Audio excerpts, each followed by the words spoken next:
அப்படி பிரியாணி விட அதிகமான வாசனையாக இருக்குது.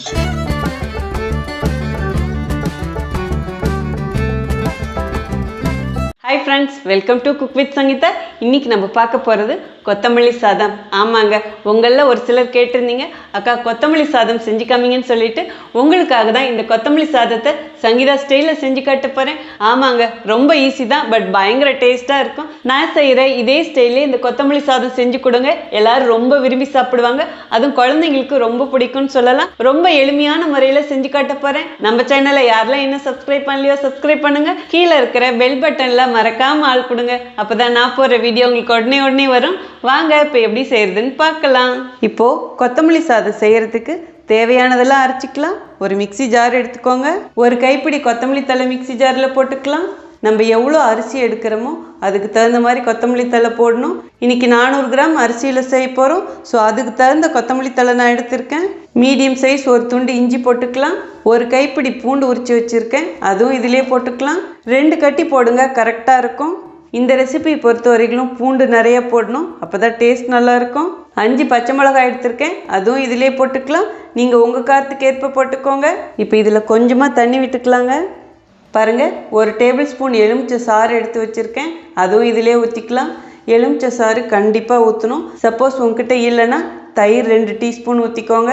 இந்த புளிப்புத்தன்மை இதில் ஊற்றும் போது தான் இந்த இலையோட பச்சை கலர் மாறாமல் இருக்கும். இல்லைன்னா அரைச்ச உடனே அப்படியே கருப்பாயிடும். இப்போ நான் அரைச்சிட்டு காட்டுறேன் பாருங்கள், அப்படியே பச்சை கலராக இருக்கும்.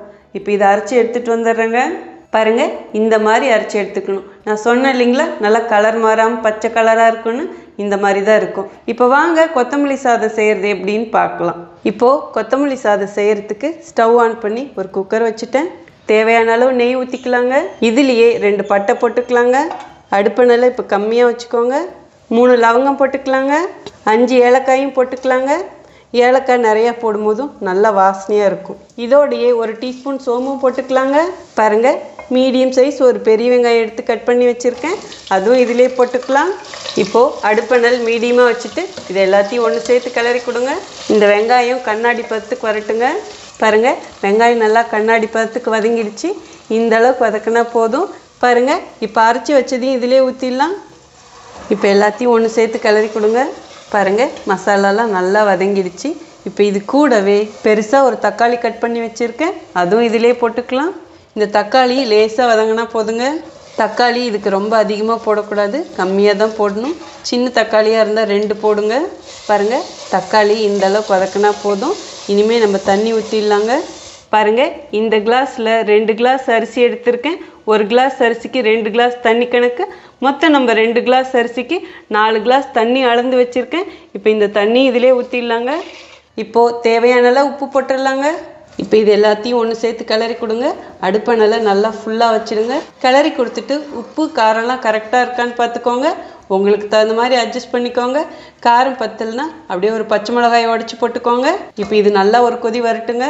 பாருங்கள், நல்லா கொதிச்சிடுச்சு. இனிமேல் அரிசி போட்டுடலாம். பாருங்கள், இந்த கிளாஸில் 2 கிளாஸ் சோனா மசூரி அரிசி எடுத்து 20 நிமிஷம் ஊற வச்சு வடிகட்டி எடுத்து வச்சுருக்கேன், அதுவும் இதிலே போட்டுக்கலாங்க. இது சோனா மசூரியில் ஸ்டீம்டு ரைஸுங்க. இது ஒரு சிலர் கேட்டிருந்தீங்க. இந்த ரைஸு ரொம்ப சின்னதாக இருக்கும். ஈவன் ஊற வைக்கணுங்கிற அவசியம் கூட கிடையாதுங்க. நம்ம அப்படியே வாஷ் பண்ணிவிட்டு கூட போட்டுக்கலாம். இப்போ அப்படியே கிளறி கொடுங்க. அரிசி போட்டதுக்கப்புறமும் ஒரு கொதி வரட்டுங்க. இப்போ ஒரு வாட்டி டேஸ்ட் பாருங்கள். உப்பு ஒரு கல் தூக்கலாக இருக்கிற மாதிரி பார்த்துக்கோங்க. நீங்கள் விருப்பப்பட்டால் இதிலே வெஜ்ஜு ஸ்டாக் கூட ஒன்று ஆட் பண்ணிக்கலாம், அதுவும் சுவையாக இருக்கும். அதே மாதிரி இதில் உருளைக்கிழங்கு, பட்டாணி அது வேணாலும் நீங்கள் சேர்த்துக்கலாம். பாருங்கள், ஒரு கொதியும் வந்துடுச்சு. இப்போ ஒரு வாட்டி கிளறி கொடுத்துருங்க. அடுப்பை நல்லா இப்போ மீடியமாக வச்சுக்கோங்க. இப்போ இது க்ளோஸ் பண்ணிடலாங்க.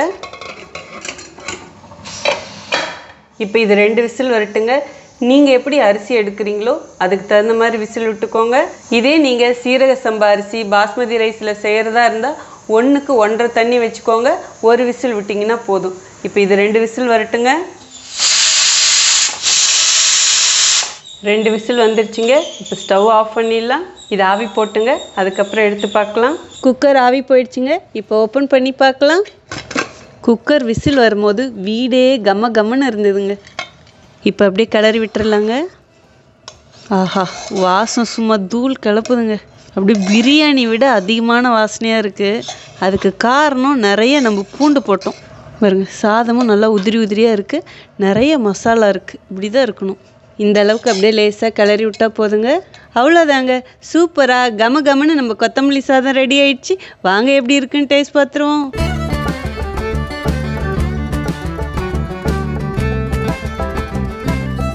சூப்பராக நம்ம ஹெல்த்தியான கொத்தமல்லி சாதம் ரெடி ஆகிடுச்சு. விசில் வரும்போதே வாசம் அவ்வளோ தூள் கலப்புச்சுங்க. இவ்வளோ ஈஸியாக இருக்கிற இந்த கொத்தமல்லி சாதத்தை இப்போ எப்படி இருக்குன்னு டேஸ்ட் பார்க்கறதுக்கு முன்னாடி இதுக்கு தேவையான டிப்ஸ் உங்களுக்கு கொடுத்துட்றேன். இந்த கொத்தமல்லி சாதம் செய்கிறது ரொம்ப ரொம்ப ஈஸி. இதுக்கு மெயினான டிப்ஸ் என்னன்னு கேட்டிங்கன்னா, கொத்தமல்லி தழை கொஞ்சம் நிறையா போடுங்க. அதே மாதிரி பூண்டும் நிறையா போடணும்.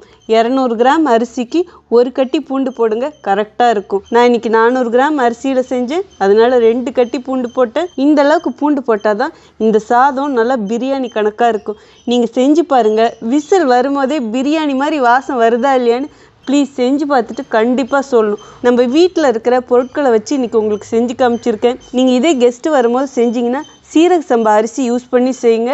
நான் சொன்ன மாதிரி 1க்கு 1.5 தண்ணி வச்சு 1 விசில் விட்டு பண்ணுங்கள். செம்ம அஸ்தலாக இருக்கும். சீக்கிரமாகவும் பண்ணிடலாம், டேஸ்ட்டாகவும் இருக்கும். அதே மாதிரி இதுக்கு கூட தொட்டுக்க நீங்கள் நான்வெஜ்ஜாக இருந்தால் ஒரு சிக்கன் கிரேவியோ மட்டன் கிரேவியோ இந்த மாதிரி வச்சு சாப்பிட்லாம். இதே வெஜிடேரியனாக இருந்தால் உருளைக்கிழங்கு வறுவல் அவ்வளோ அம்சமாக இருக்கும். ஒன்றும் இல்லையா, இது கூட ஒரு சிப்ஸ் வச்சு சாப்பிடுங்க, அவ்வளோ தூளாக இருக்கும். நான் இன்றைக்கி வெங்காய பச்சடி செஞ்சுருக்கேன், அவ்வளோ அஸ்தலாக இருக்கும். நீங்கள் இதே பொன்னி அரிசி பச்சரிசி வச்சுருந்தா கூட இதே மாதிரியே செய்யலாம். மசாலா மட்டும் கம்மியாக போடுங்க.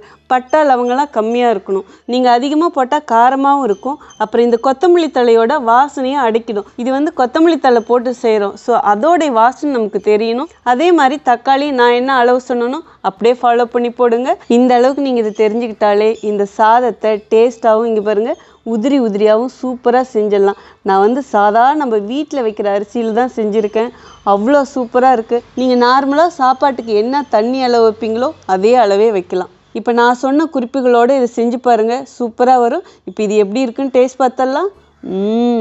பார்க்கவே அம்சமாக இருக்குது. சாப்பிட சொல்லணுமா என்ன? ஃபஸ்ட்டு வெறும் ரைஸ் சாப்பிட்டு பார்த்துருவோம்.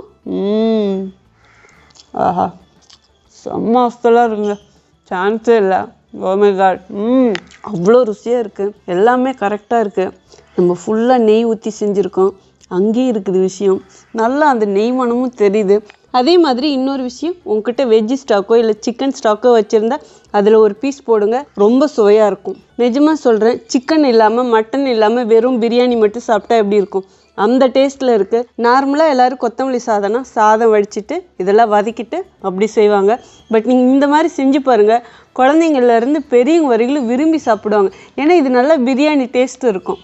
அதே மாதிரி கொத்தமல்லி தழை நான் சொன்ன மாதிரி போடணும், அப்போ தான் உங்களுக்கு டேஸ்ட்டாக இருக்கும். பாருங்கள், ட்ரையாக இல்லாமல் அந்த மசாலா எப்படி தெரியுதுன்னு இப்படி இருக்கணும். நான் சொன்ன அளவுகளை மட்டும் அப்படியே போட்டு ஃபாலோ பண்ணுங்கள். நிஜமாக சொல்கிறேன், என்னால் இன்றைக்கி நிறுத்தவே முடியாது, அந்த அளவுக்கு ருசியாக இருக்குது. எனக்கு இதுக்கு தொட்டுக்கு எதுவுமே வேணாங்க, அப்படியே சாப்பிட்லாம். ஏன்னா இதோடைய ஒரிஜினல் டேஸ்ட்டு தெரியணுன்னா இதுக்கு நம்ம எதுவுமே தொட்டுட்டு சாப்பிடக்கூடாது. நல்லா டேஸ்டிங் பார்க்குறவங்களுக்கு தெரியும். பிரியாணி கூட ஏதாவது வச்சு சாப்பிடும் போது ஒரு டேஸ்ட்டு, இதே நம்ம பிரியாணி மட்டும் தனியாக சாப்பிடும் போது ஒரு டேஸ்ட்டு. நீங்கள் சாப்பிட்டு பாருங்கள், அப்புறம் உங்களுக்கே வித்தியாசம் தெரியும். அப்படி இந்த ரைஸும் பார்த்திங்கன்னா சாஃப்டாகவும் வெந்திருக்கு, தனித்தனியாகவும் இருக்குது. ஸோ நீங்கள் ரைஸ் எப்பயுமே பழைய அரிசியாக யூஸ் பண்ணணும், அப்போ தான் இந்த மாதிரி வெரைட்டி ரைஸ் செய்கிறதுக்கெலாம் சூப்பராக இருக்கும். ஆஹா, இப்படி நாக்குக்கு அவ்வளோ ருசியாக இருக்குது. மெயினாக பூண்டு. ஸோ நான் சொன்னது மட்டும் ப்ளீஸ் மறந்துடாதீங்க.